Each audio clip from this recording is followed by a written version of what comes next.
Magandang gabi po sa inyong lahat. Ayan, magbabalik ulit tayo dito sa ating nasimulan.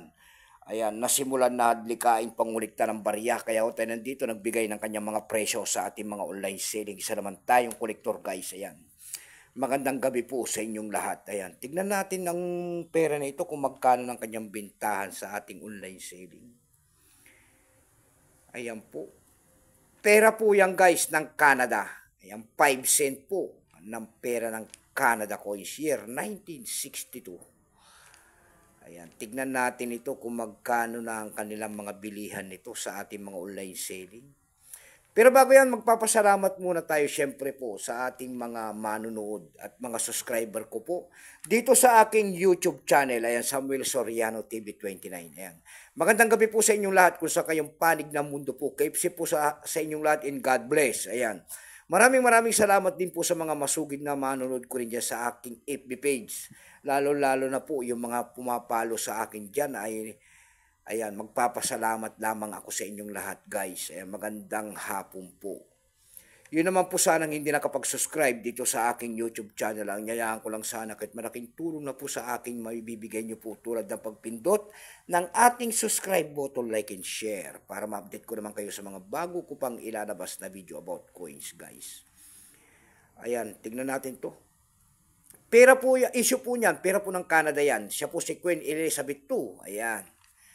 Queen Elizabeth II. 5 cent po. Kung ano materialis ang ginamit sa barya yan po ay nickel. May bigat lamang itong 4.54 grams. May haba naman itong 24.34 mm. May kapal po naman itong 1.70 mm. Orientation ay middle alignment number N-404. Reference number KM-50-A. Ito pong year 1962 na ito po ay 49%.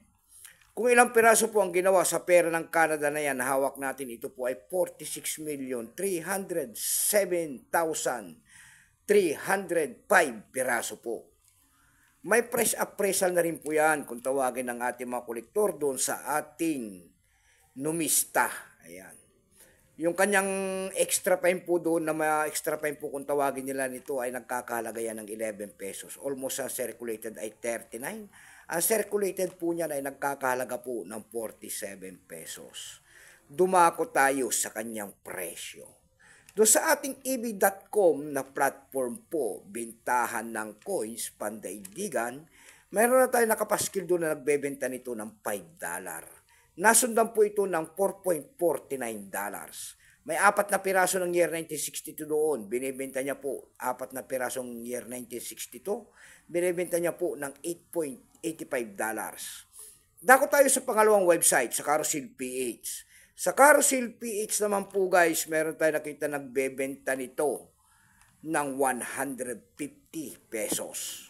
Nasundan po yan ng 100 pesos. Ayan lamang po ang aking may babaging kanyang presyo sa inyo. Ayan, magandang gabi po and God bless.